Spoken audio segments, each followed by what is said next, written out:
Hello dear students, chapter number 2 lecture number 5। Next question है अपना, write an equation of potential due to an electric dipole and give its important features and discuss its special cases. Clear? तो देखो, electric potential का जो formula था dipole के लिए, यहाँ पे लिख देते हैं पहले formula, electric potential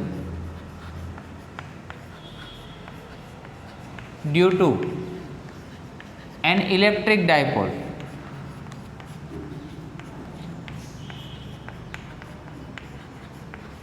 clear? Formula आपको याद होगा, के पी और आर कैप था। क्लियर ना? और उसके साथ यहाँ पे आर स्क्वायर। आर कैप इसलिए लिखा था कि लास्ट में वो यहाँ पे अपना वैल्यू आ रहा था कॉस थीटा के फॉर्म में। क्लियर? तो यहाँ पे आर कैप की जगह पे हम लिख सकते हैं आर वेक्टर भी। डन? तो इसका मीनिंग ये हुआ कि जो इलेक्ट्रिक पोटेंशियल है V, वो 1/r स्क्वायर से मतलब इन्वर्सली प्रोपोर्शनल है स्क्वायर से। और आगे हमने जो पोटेंशियल का फॉर्मूला पढ़ा था उसमें हम ऐसा लिख सकते हैं, पोटेंशियल ड्यू टू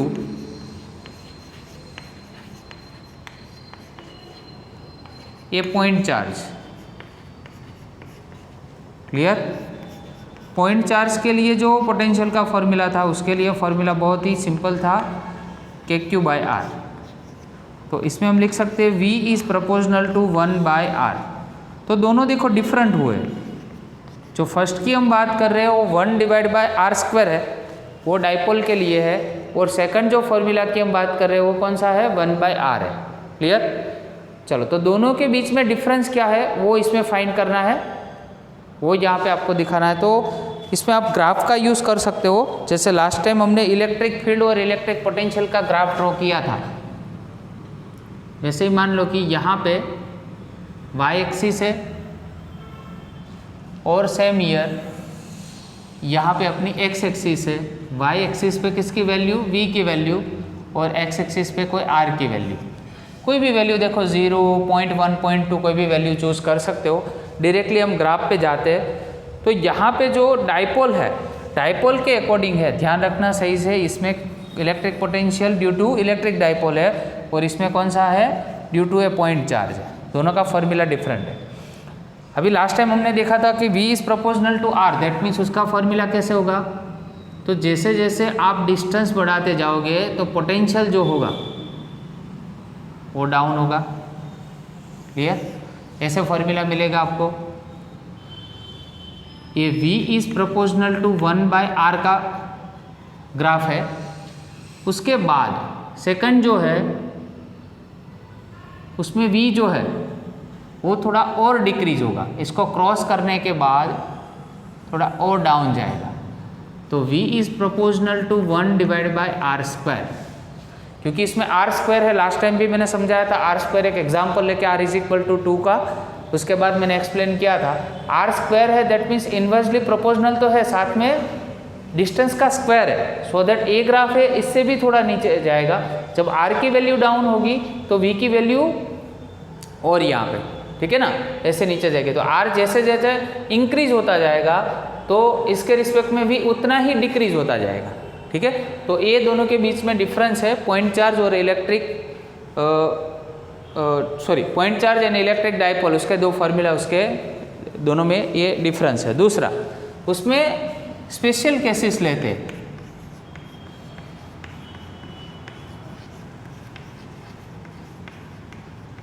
ठीक है? अभी देखो यहाँ पे हमने डॉट साइन किया है। इलेक्ट्रिक डाइपोल के बारे में बात करते हैं, फिर से एक बार फॉर्मूला लिखते हैं, के पी और डॉट आर और /r स्क्वायर।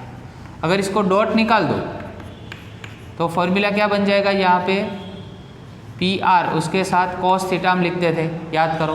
P के साथ ओनली यहाँ पे, P के साथ ओनली यहाँ पे क्या लिखा था हमने? कॉस थीटा, और डिवाइड बाई यहाँ पे r स्क्वायर। अभी थीटा में लिखेंगे case number first.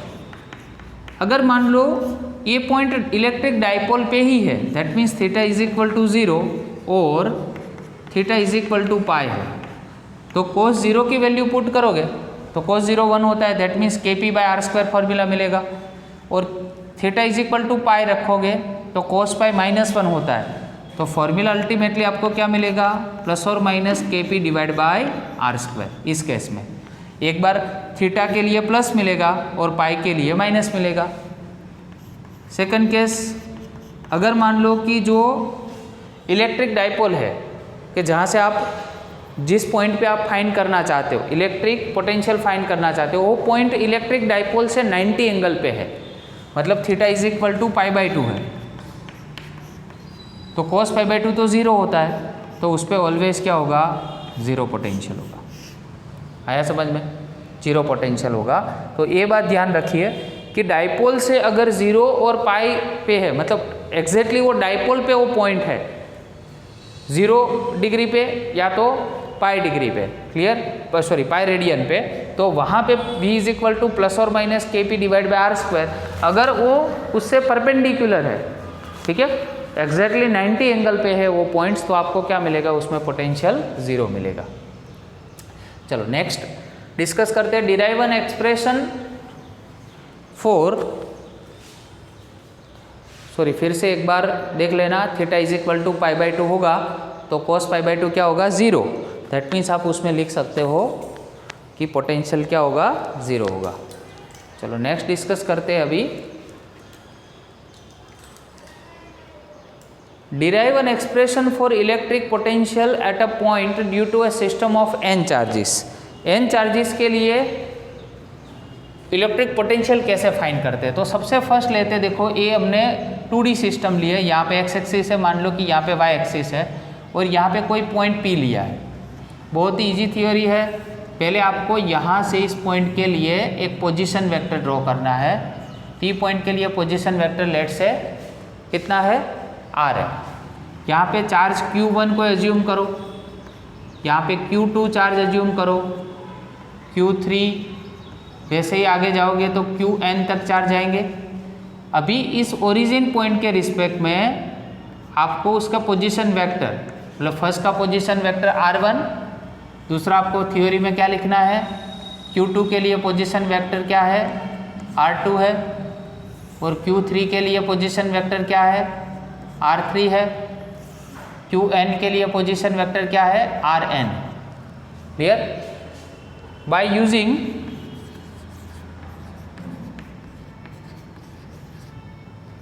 Formula of electric potential, चलो तो इलेक्ट्रिक पोटेंशियल का नॉर्मल फॉर्मूला था v is equal to kq/r। Clear? चलो तो पहले के लिए फॉर चार्ज Q1 यहाँ पे लिखते हैं, for due to charge Q1 क्या बनेगा, v1 is equal to k, तो बेटा कांस्टेंट रहेगा, इसमें Q1 बनेगा और इसका पोजीशन वेक्टर कितना है, 1 है। पर किसके रिस्पेक्ट में सारा हमने यहाँ पे फाइंड किया है, P के रिस्पेक्ट में। तो देखो यहाँ पे जो अपने R1 लिया है उसका पोजीशन वेक्टर एग्जैक्टली हम लेंगे क्या, तो यहाँ पे P के रिस्पेक्ट में फाइंड कर रहे हैं, दैट मीन्स ये R1P लेंगे। अभी 2 वो P के रिस्पेक्ट में फाइंड कर रहे हैं, दैट मीन्स R2P लेंगे। 3 है वो भी P के रिस्पेक्ट, दैट मीन्स R3P लेंगे और RNP बन जाएगा। तो यहाँ पे फर्स्ट बना। सिमिलरली क्या लिख सकते हैं, V2 is equal to K Q2 और यहाँ पे क्या लिखेंगे, R2P। क्लियर? तो ये जो सारे चार्जेस है वैसे n तक हम जा सकते हैं, ठीक है। तो total electric potential V is equal to क्या बनेगा, V1 plus V2 plus V3 plus up to dash Vn तक जाएगा ये फॉर्मूला। क्लियर? चलो अभी Vn तक ये फॉर्मूला गया, उसको लास्ट तक प्रूव कर देते हैं। तो वैल्यू सबकी यहाँ पे पुट करते हैं। चलो फर्स्ट की वैल्यू क्या होगी, ऑब्वियस KQ1 और R1P, KQ2 R2P, KQ3 plus up to dash KQN and R N P, सब में से के कॉमन, ठीक है। अगर अंदर वाला जो है उसको सिग्मा के फॉर्मेट में लिखना है तो sigma is equal to 1 to n तक जाएगा कि नहीं। अभी देखो Q1, Q2, Q3 है, उसको QI लिख सकते हैं क्योंकि हमने I इज इक्वल टू 1 से स्टार्ट किया है। अभी ये वाला जो फॉर्मूला है उसमें 1, 2, 3 जो चेंज हो रहे हैं वहाँ पे I लिख दो, ये तो P पॉइंट सब में कॉमन ही था, ये जनरल फॉर्मेट हो गया। तो इसका मीनिंग ये हुआ कि अगर n चार्ज के लिए अगर इलेक्ट्रिक पोटेंशियल फाइंड करना है आपको तो V इज इक्वल टू के, और के रिप्लेस में आप 1 divide by 4 pi epsilon naught भी लिख सकते हो, ठीक है ना। Sigma I is equal to 1 to n, QI is equal divide by 2IP, वैसे आप इसका नॉर्मल फॉर्मूला लिख सकते हो। क्लियर। और दूसरी बात ये है कि यहाँ पे मैंने जो लास्ट में RNP लिखा है, ठीक है, क्या लिखा है RNP, उसका भी हमें अगर जनरल फॉर्मेट लिखना है, RIP का जनरल फॉर्मेट लिखना है तो हम ऐसे लिख सकते हैं। देखो P का पोजीशन वेक्टर कितना है, R है, तो इसको और आगे एक बढ़ाते हैं, 1 divide by 4 pi epsilon naught है तो बेटा कॉमन ही था। अभी sigma I is equal to 1 to n, clear. चलो QI तो सेम रहने दो। नीचे हम लिख सकते हैं RIP को कैसे लिख सकते हैं, ऐसे लिख सकते हैं minus RI, R minus RI, position vector का डिफरेंस होगा ना। R किसके लिए है, देखो P के लिए, और I उसके लिए तो RI होगा ही पोजीशन वेक्टर, सॉरी, क्लियर। तो QI divide by R minus RP हम इसमें लिख सकते हैं। तो ये अपना हो गया n चार्ज के लिए पोटेंशियल। अभी जो नेक्स्ट थ्योरी है, नेक्स्ट थ्योरी के बारे में यहाँ पे लास्ट पोर्शन में डिस्कस करते हैं। Write an expression for electric potential due to continuous distribution of charge. देखो कंटिन्यूअस डिस्ट्रीब्यूशन ऑफ चार्ज में हमने 3 कंसेप्ट देखे थे। पहले कौन सा था, लीनियर डिस्ट्रीब्यूशन ऑफ चार्ज देखा था, ठीक है ना, लीनियर डिस्ट्रीब्यूशन ऑफ चार्ज देखा। तो यहाँ पे भी फर्स्ट जो है वो लीनियर चार्ज डिस्ट्रीब्यूशन के लिए देखते हैं। तो यहाँ पे लिख देते हैं फॉर लीनियर चार्ज डिस्ट्रीब्यूशन, ठीक है ना, लीनियर चार्ज डिस्ट्रीब्यूशन। पोटेंशियल हमें तो इसमें क्या फाइंड करना है, right an expression for electric potential. Linear charge distribution के लिए हमें फाइंड करना है पोटेंशियल। चलो पोटेंशियल का main formula V is equal to आपको पता है KQ बाई R है। अभी देखो K है, KQ बाई R फॉर्मूला का आप यूज़ करो, ठीक है। तो उसमें हम ऐसा लिख सकते हैं, K तो कॉमन है, Q यहाँ पे एक काम करते हैं, पहले वो पूरा फॉर्मूला ही लिख देते हैं, उससे आपको ज़्यादा समझ में आएगा। चलो इसका यूज़ करना है। Using this formula we can write K integral part of L, मतलब लीनियर चार्ज डिस्ट्रीब्यूशन है तो उसमें लेंथ होगी, K तो हमने कॉमन निकाल दिया। अभी आपको पता है एक फॉर्मूला था lambda is equal to Q by L, so that Q is equal to क्या होगा, लेमडा इंटू L, क्लियर। तो इसका मीनिंग ये हुआ कि चार्ज जो Q है उसके रिप्लेस में आप क्या लिख सकते हो, लेमडा इंटू L लिख सकते हो। बट यहाँ पे हमने इंटीग्रेशन किया है, दैट मीन्स यहाँ पे स्मॉल अमाउंट ऑफ लेंथ लिखेंगे और डिवाइड बाय R के रिप्लेस में हमारे पास 2 पोजीशन वेक्टर है, उसको मॉड्यूलस में लिख देंगे R माइनस RI, क्लियर। ये सब में सेम रहेगा। वैसे ही सेम तो इसमें लेमडा क्या है, लेमडा को हम क्या बोलते थे, लीनियर चार्ज डिस्ट्रीब्यूशन के लिए जो कांस्टेंट था उसको हम क्या बोलते थे, lambda, linear charge distribution constant, ठीक है ना, लेमडा। और DL तो स्मॉल अमाउंट ऑफ लेंथ है, और ये दोनों को तो आपको पता समझ में आ गया। अभी सेकंड लेते हैं सरफेस चार्ज डिस्ट्रीब्यूशन। चलो सरफेस चार्ज डिस्ट्रीब्यूशन, ठीक है। चलो उसके लिए फॉर्मूला तो क्या अभी डायरेक्ट लिखेंगे, V is equal to K, यहाँ पे सरफेस है दैट मीन्स एरिया, या तो एक काम करते हैं सरफेस है तो हम ऑलवेज S लेते हैं तो S लिख दो। यहाँ पे भी फॉर्मूला क्या बनेगा, सिग्मा इंटू DS, और नीचे तो R माइनस RI, वो तो सेम ही था, ठीक है ना। चलो थर्ड कौन सा लिखेंगे, वॉल्यूम चार्ज डिस्ट्रीब्यूशन। चलो वॉल्यूम चार्ज डिस्ट्रीब्यूशन के लिए फॉर्मूला क्या होगा पोटेंशियल का, तो V इज इक्वल टू के तो कॉमन है, यहाँ पे इंटीग्रेशन ऑफ V कर देंगे, यहाँ पे क्या लिख देंगे रो इंटू डी वी, और नीचे हो जाएगा R माइनस आर। क्लियर। तो अल्टीमेटली फॉर्मूला तो यही है, इसका तो हमने क्या किया यूज़ किया है, इस फॉर्मूला को रेफरेंस लिया है, बाकी उसके तहत हमने पूरा लिखा है। यहाँ पे भी हम लिख देते हैं दूसरा फॉर्मूला क्या था, ठीक है, sigma is equal to Q divide by a, so that Q is equal q divide by a की जगह पे एस लिया है तो एस लेते हैं, तो Q is equal to sigma S and here rho is equal to Q divide by V, so that Q is equal to rho into we.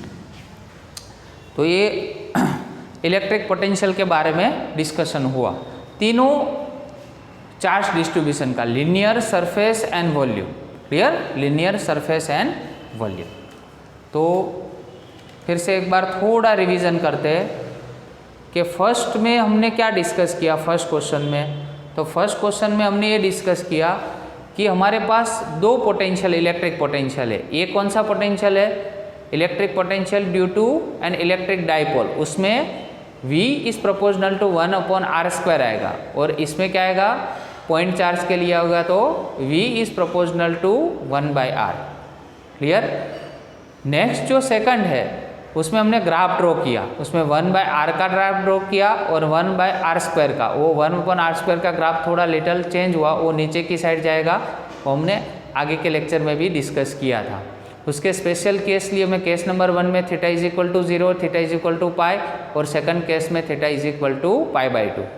अभी यहाँ पे जो लिया है उस पूरा सिस्टम चार्ज लिया है, n चार्जेस के लिए पूरी सिस्टम ली, उसमें फॉर्मूला तो यही यूज़ किया है, V is equal to KQ/R।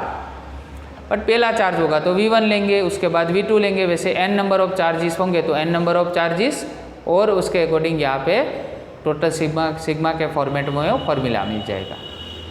Last जो है उसमें तीनों charge distribution, linear, surface and volume, तीनों के लिए फॉर्मूला।